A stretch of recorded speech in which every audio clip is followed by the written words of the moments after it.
आज हम देखेंगे कि भगंदर के लिए मिथिलिन ब्लू डाई टेस्ट एक बेहतरीन टेस्ट। मेरे पास बहुत सारे ऐसे पेशेंट्स आते हैं, बोलते हैं कि मुझे सर 7 साल से भगंदर है, 4 साल से भगंदर है, ऑलरेडी 2 बार सर्जरी हुआ है, 3 बार सर्जरी हुआ है, 3 बार सर्जरी करने के बावजूद भी वापस सर भगंदर हो गया है।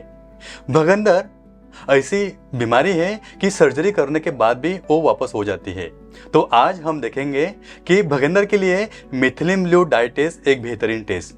अगर आप भगंदर में अगर मिथिलिन ब्लू टेस्ट करते हैं तो अभी बार बार नहीं होगा भगंदर, क्योंकि बहुत बार पेशेंट भगंदर के ऊपर ओपन सर्जरी करता है। भगंदर क्या है?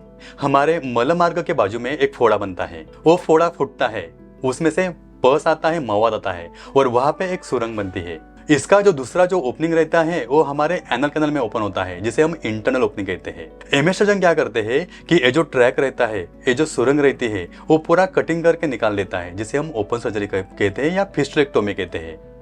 फिस्टुलेक्टोमी ये बहुत बार गवर्नमेंट अस्पताल में, सरकारी अस्पताल में या बहुत सर्जन करते हैं, लेकिन अक्सर ऐसा देखा जाता है कि ओपन सर्जरी करने के बावजूद भी ये जो भगंदर है वापस रिकरेंस होता है।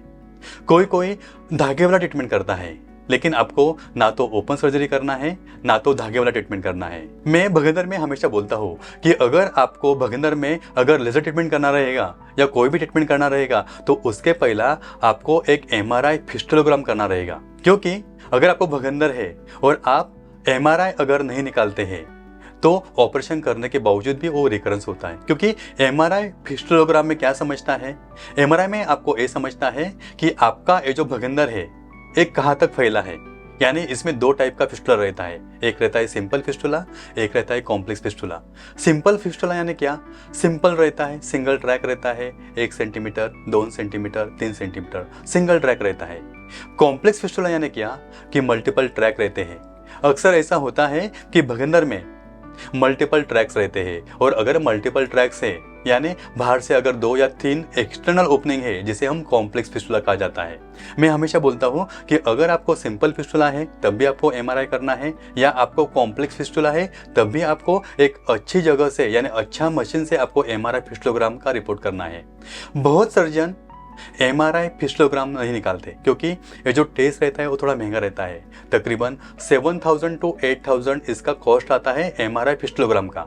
ज़्यादा कॉस्ट होने के कारण बहुत सारे पेशेंट भी नहीं करते।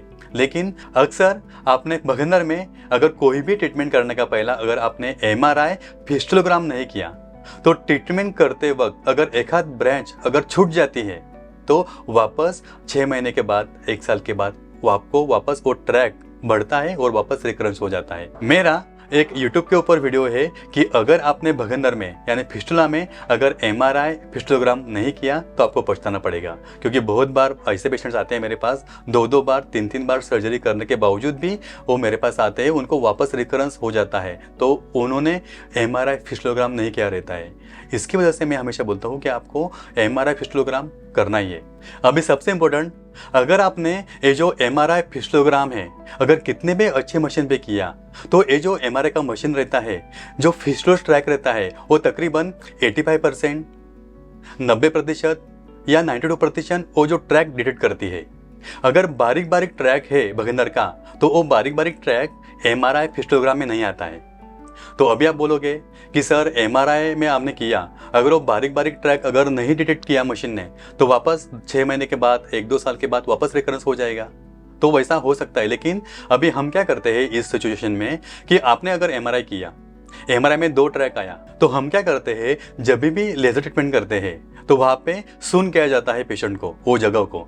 तो उसी समय हम बाहर का जो एक्सटर्नल ओपनिंग रहता है भगंदर का, उसमें से हम मिथिलिन ब्लू एक डाई रहता है, एक ब्लू कलर का लिक्विड रहता है, वो डाई हम बाहर के जो एक्सटर्नल ओपनिंग में से पुश करते हैं। वो बाहर के ओपनिंग में से जाकर जिधर जिधर ट्रैक है उसमें से वो चला जाता है और हमको वहाँ पे दिखता है कि वो कितने ट्रैक में गया है। अगर आपने MRI किया उसमें 2 ट्रैक है, और अभी मिथिलिन ब्लू टेस्ट में अगर हमने बाहर के ओपनिंग में वो डाला और वो 3 ट्रैक में गया, तो इसका मतलब क्या है कि आपको 1 ट्रैक ज़्यादा है। तो अभी यहाँ पे हम क्या करेंगे कि भगंदर के ट्रैक के लिए हम डबल कंफर्मेशन करेंगे कितने ट्रैक है। तो ऐसा डबल कंफर्मेशन कोई सर्जन नहीं लेता है, इसकी वजह से हमारा जो भगंदर में जो सक्सेस रेट है वो ज़्यादा है। तो आपको ऐसी दिक्कतें आ रही है, यानी बार बार ऑपरेशन करने के बावजूद भी अगर आपको रिकरेंस होता है भगंदर में तो आप मुझे कांटेक्ट कर सकते हैं। हमारा नंबर है 9820703498, क्योंकि ऑल इंडिया से मेरे पास मुंबई में बहुत सारे पेशेंट्स आते हैं जिनका 2 बार सर्जरी हुआ रहता है, 3 बार सर्जरी हुआ रहता है। पेशेंट हमेशा मेरे ओपीडी में बोलते हैं कि सर धागे वाला ट्रीटमेंट करना है या ओपन सर्जरी करना है या लेज़र ट्रीटमेंट करना है। तो भगंदर के ऊपर काफ़ी सारे वीडियोज़ मेरे यूट्यूब के ऊपर अवेलेबल है। तकरीबन 620 वीडियो मेरे यूट्यूब के ऊपर वीडियोस अवेलेबल है, वो आपको देखना है। देखो, अगर आपको भगंदर है ना तो आपको धागे वाला ट्रीटमेंट करना है, ना तो आपको ओपन सर्जरी करना है। अगर आपको करना है तो आपको सक्सेस रेट अगर ज़्यादा चाहिए तो आप लेज़र ट्रीटमेंट कर सकते हैं। और सबसे इंपॉर्टेंट कि अभी हमने क्या किया है कि ऑल ओवर इंडिया तकरीबन पाइल्स लेज़र के 75+ ब्रांचेस है। यानी आप कोई भी सिटी में हैं, दिल्ली, लखनऊ, भोपाल, कैलकाटा, अगर आपको कोई भी सिटी में है और आपको कोई भी तकलीफ, अगर मोशन के बाद में अगर दर्द, जलन, ब्लीडिंग हो रहा है या फोड़ा फूटकर पस मवाद आ रहा है, भगंदर है, तो आप हमारे ब्रांच में कांटेक्ट कर सकते हैं। और सबसे इंपॉर्टेंट कि अगर आपका मेडिक्लेम है यानी इंश्योरेंस पॉलिसी है, तो अभी हमने क्या किया है कि अभी हमने हमारे हर एक ब्रांच में कैशलेस की सुविधा भी हमने अवेलेबल किया है। यानी आपका मेडिक्लेम है तो आपको पैसा नहीं लगेगा। और तीसरी बात, ना तो आपका मेडिक्लेम है ना तो आपके पास पैसा है, तो उन गरीब पेशेंट के लिए भी हमने 0 कॉस्ट EMI सिस्टम हमने हमारे हर एक ब्रांच में अवेलेबल किया है। यानी आप हर महीना 2000-3000 देकर भी ये जो लेजर ट्रीटमेंट कर सकते हैं। तो ठीक है दोस्तों, फिर मिलते हैं आने वाले नई वीडियो में। तब तक के लिए धन्यवाद।